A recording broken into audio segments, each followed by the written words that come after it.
Property से संबंधित जिन भाइयों का जो भी सवाल है तो सबका जवाब मिलेगा, सबको जवाब मिलेगा। और इन अभी देखें लक्ष्मण जी का जो है एक क्वेश्चन है कि मेरे दादा के नाम से जमीन है, जमाबंदी नंबर नहीं है, नहीं खाता है, और 1980 से कैसे रसीद जो है कटेगा, जमाबंदी कैसे निकलेगा, प्लीज़ देखें बताते हैं। आपका दादा के नाम से जो ज़मीन है, जमाबंदी नंबर नहीं है, जो ज़मीन है, ठीक है, जो आपके नाम से ज़मीन है उस ज़मीन का नंबर तो आप जानते होंगे, जो नंबर हो, मान लेते हैं उसका नंबर 1125 है, ठीक है, जो नंबर हो। 1125 आपका जो प्लॉट का नंबर जिसको बोलते हैं, ठीक है, जिसको खेसरा नंबर भी बोलते हैं, खसरा नंबर भी बोलते हैं। तो ये चीज़ तो आपको पता है। अब है कि जमाबंदी नहीं है। देखिए जमाबंदी जो होता है तो यानी ये तो आपका हक हो गया, ठीक है, आप इस चीज़ को जान रहे हैं मेरा है, और सरकार कैसे जानेगा कि आपका है? तो उसी के लिए जमीन का जमाबंदी होता है कि आपके पास मान लेते हैं 4 प्लॉट है, चारों प्लॉट को मिला के एक नंबर दे दिया गया, ठीक है, और जो भी नंबर मान लेते हैं वो नंबर 111 दे दिया गया। अब इस 111 में ये चारों नंबर आ गया, ठीक है, तो यही है जमाबंदी नंबर।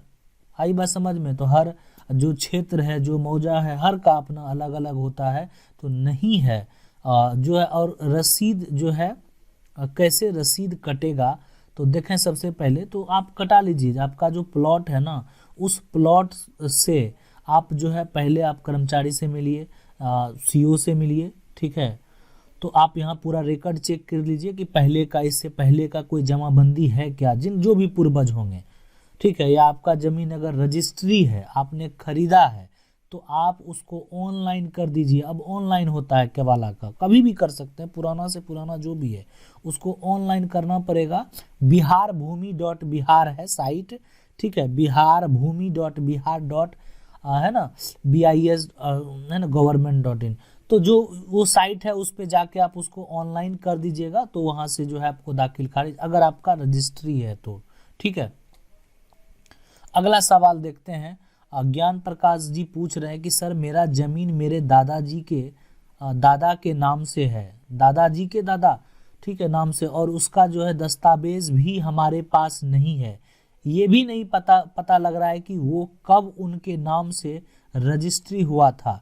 तो अब हम दस्तावेज कहाँ से निकालें?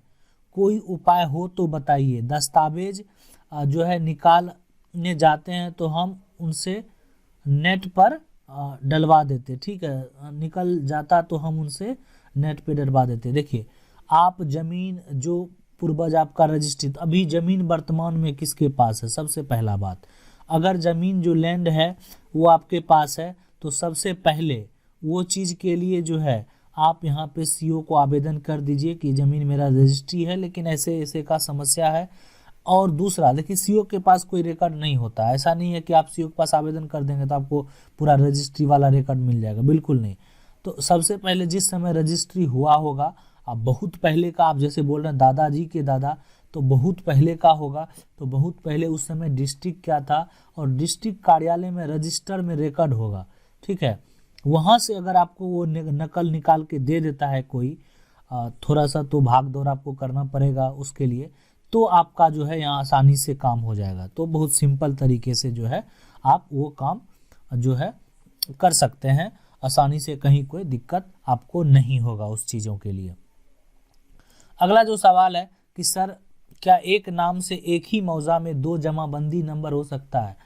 देखें एक मौजा है, जैसे मान लेते हैं कि एक मौजा है और इसमें सब जमाबंदी जो होता है यूनिक होता है, तो बिल्कुल नहीं हो सकता है। अगर कोई कर दिया है तो एक वैलिड है, एक जो है वो वैलिड होगा और एक जो है वो अनवैलिड होगा। मतलब वो लिखा गया, गलती से लिखा गया हो, या एक सिर्फ रसीद बना के वो फॉर्जरी उसको बोल सकते हैं, ठीक है। लेकिन जो एक वैलिड होगा, एक जो होगा वैलिड होगा, एक सिर्फ वो कागज़ वाला होगा, ना उसका कोई ऑनलाइन रिकॉर्ड होगा, ना, मतलब समझ रहे, सिर्फ कागज़ लेके आदमी एक छोटा सा जो है वो एक समझ जाली पर्चा जिसको बोल सकते हैं, जाली रसीद जिसको बोल सकते हैं। अगला क्वेश्चन है रवि शंकर, जमाबंदी एक है लेकिन उस खाता में खेसरा का जो है ना दखल 3 लोगों का है, जमाबंदी एक है, तो अभी देखें जमाबंदी जो है एक है और उस पे दखल जो है 3 लोगों का अगर है, आप बात को समझिए रविशंकर जी, तो अभी जो भी अलग अलग हो सकता है, जमीन भी सबके पास होगा, ठीक है, सबके पास अपना अपना अपना अपना सबका प्लॉट होगा, लेकिन जमाबंदी सेम होने से क्या होता है, मान लेते हैं एक आदमी ये सारा प्लॉट बेच लिया, ये आदमी पूरा बेच लिया, ठीक है, अब ये पूरा इसके पास कोई जमीन नहीं है, लेकिन क्या ये जमीन बेच सकता है? 100% बेच सकता है। क्यों? कि जमाबंदी जो है तीनों का एक ही तो है, जाएगा इसको रजिस्ट्री कर देगा, देखेगा कि जमाबंदी में जो तो सबका उसका है ही, मान लेते हैं इसका जो भी पिता होगा तो या यहाँ पे जिसके नाम से जमाबंदी होगा वही होगा, तो एक जमाबंदी जो एक बैंक अकाउंट नहीं है ना आपका, सबका अलग अलग रखे हैं ना, तब ना सब अलग अलग पैसा, अगर एक ही रहता तो जाके जिसको मन होता अपना पैसा निकाल लेता, तो वही बात है, तो इसलिए उसको अलग अलग जरूर करवा लीजिए रविशंकर जी, बहुत जरूरी है। सूरज जो है सुमन पूछ रहे हैं, मेरे पिताजी 5 भाई हैं और हम लोग घर पर नहीं रहते हैं, जिस वजह से अपना खेत जो है उसी सब लोगों को बटैया दे दिए हैं। अब वो लोग खेत छोड़ना नहीं चाहते हैं। अब मेरे पिताजी के पास कोई डॉक्यूमेंट नहीं है, ठीक है, जमाबंदी अपने नाम कैसे करवाएं, ठीक है, भू सर्वेक्षण में जमाबंदी देखें 5 भाई हैं और आप नहीं रहते हैं, ठीक है, और वो बटैया दे दिए थे, अब वो खेत नहीं छोड़ना चाहते हैं। खेत क्यों नहीं छोड़ेंगे? खेत तो उनको छोड़ना ही पड़ेगा। सबसे पहले अगर आप कागज जो है दुरुस्त नहीं किए हैं, तो जो अगर आपको वो करके नहीं देता, मतलब सारा भाई तैयार नहीं है, तो सीधा एक सिंपल सा प्रोसेस है, DCLR के पास से, ठीक है, के पास से बंटवारा सूट जो है फाइल कर दीजिए कि हमको ऐसे ऐसे, वहाँ पे जैसे आप आवेदन करेंगे तो ये सब के पास, जैसे आप एक हैं तो बाकी बचा कितना 4, तो चारों के पास नोटिस चला जाएगा कि इस आदमी का आप हिस्सा नहीं दिए हैं, जबकि आप ही के अंश का है, तो आप क्यों नहीं दिए हैं, ठीक है, तो देना पड़ेगा, और ये इसको ये चीज़ जवाब देना पड़ेगा ना, ये जो है, तो इसलिए ये एक सिंपल प्रोसेस है, ज़्यादा समय भी नहीं लगता है इसमें, ऐसा नहीं कि बहुत ज़्यादा समय जाता है, अब मैक्सिमम 6 मंथ में सारा ये चीज़ जो है क्लियर हो जाता है। अब देखें यहाँ पे भूषण पूछ रहे हैं, सर 1986 ईस्वी में सर्वे के दौरान मेरा खानदानी जमीन दूसरे के नाम निकल गया है, उसको अपने नाम से कैसे करवाएं? TS कर दीजिए, ठीक है, 1986 में जो सर्वे हुआ उसके दौरान अगर खानदानी जमीन जो भी आपका है वो अगर दूसरे के नाम से निकल गया और वो अगर नहीं देना चाह रहा है, वो उसको शुद्धि में अगर वो आपको सपोर्ट नहीं कर रहा है, तो टाइटल सूट कर दीजिए। जैसे ही कीजिएगा आपका तो पुराना सारा दस्तावेज होगा, खतियान होगा, हो सकता है पुराना आपका जमाबंदी रसीद सब कुछ होगा, तो टाइटल सूट में क्या होगा कि जिसके नाम से सर्वे हुआ उसके नाम से नोटिस जाएगा। नोटिस में आप सारा बात मेंशन कीजिएगा कि मेरा था, हम ये था, लेकिन सर्वे में दूसरे के नाम से हो गया। जब उसके नोटिस जाएगा तो उसके पास कोई दस्तावेज नहीं रहेगा कि पुराना आपका था कि नहीं है, कैसे आपका हुआ, ठीक है, तो इसलिए कोई दस्तावेज अगर नहीं रहेगा तो आप बात समझ लीजिए कि ये ज़्यादा दिन TS नहीं चलेगा, आपका जल्दी सॉर्ट आउट ये हो जाएगा और आपके नाम से जो है सब कुछ हो जाएगा, कहीं कोई दिक्कत नहीं। तो ये सब चीज़ के लिए ऐसा नहीं कि हम अगर कोर्ट जा रहे हैं, केस कर रहे हैं तो बहुत बड़ा चीज़ हो गया, वो बिल्कुल नहीं, आजकल के युग में तो ये आम चीज़ हो गया है, और अगर आपका हक है तो आप बहुत सिंपल तरीके से ले सकते हैं। अगला क्वेश्चन है, लालू कुमार, जमीन मेरे कब्जे में है और कागज मेरे पास नहीं है, क्या होगा सर जी, इसका समाधान बताइए। लालू कुमार जी, जमीन आपके कब्जे में है और कागज आपके पास नहीं है। अगर जमीन आपका है, ठीक है, तो आप उसका जो नंबर है, मान लेते हैं जो भी संख्या है, ठीक है, मान लेते हैं जो भी 100 नंबर का आपका प्लॉट है, जो भी उसका नक्शा पे नंबर होगा, जो उसका खसरा संख्या है, ठीक है, तो वो किसका है, मान लेते हैं आप ही का होगा, या तो पूरा रिकॉर्ड उसका चेक करा लीजिए। और इसका समाधान यही है अभी फिलहाल कि अगर आप इस जमीन का जो आपके कब्जे में है उसका अगर आप रसीद और जमाबंदी करा लीजिएगा तभी आप ही के नाम से सर्वे होगा, नहीं तो ये किसी जिसके नाम से इसका रिकॉर्ड होगा कहीं पे उसी के नाम से सर्वे हो जाएगा। अगला जो है क्वेश्चन है, सर मेरा जमीन का जो है कागज नहीं मिल रहा है, जिसका खाता खेसरा भी मालूम नहीं है, तो इसका पेपर कैसे मिलेगा, ठीक है।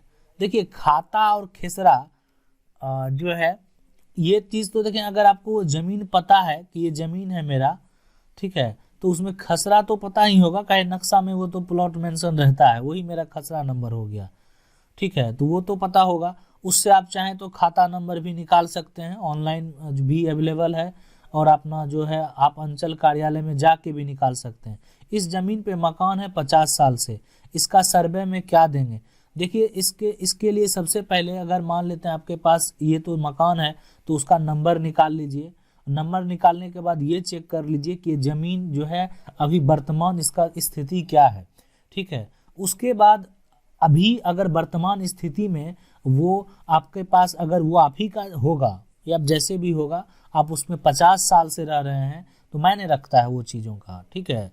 वो चीज़ आपका वो कानूनन अधिकार हो गया, तो वो आप आवेदन करेंगे। अगर मान लेते हैं आपके पास कागज़ नहीं है सीओ के पास, लेकिन सीओ के पास आवेदन करने के अलावा सीओ डायरेक्टली आपको नहीं दे देगा वो चीज़ करके, सीओ भी उस चीज़ के लिए प्रूफ मांगेगा। इसीलिए तो जो ग्राम में जो है एक तरह से सरपंच होता है, पंच होता है, या गांव जो ग्रामीण लोग होते हैं, तो वो अगर आपको थोड़ा समर्थन करेंगे, ठीक है, सपोर्ट कर देंगे, तो आपको सीओ जो है मोटेशन करके दे सकता है। तो ये काम करवा लेंगे अगर, तो सर्वे में वो आपका खतियान में इस बार चलाएगा, तो बहुत बेहतर होगा आगे के लिए। अगला जो सवाल है इनका अभय किशोर जी का, कि मेरे दादाजी 40 ईयर पहले कुछ ज़मीन लिए थे, कुछ ज़मीन जो है बदले सभी का जो है पेपर है, अभी तक मोटेशन नहीं हुआ है। दादाजी अब नहीं हैं, मेरे पापा 4 भाई हैं, एक चाचा भी नहीं रहे, लेकिन उनका सन है, क्या करें।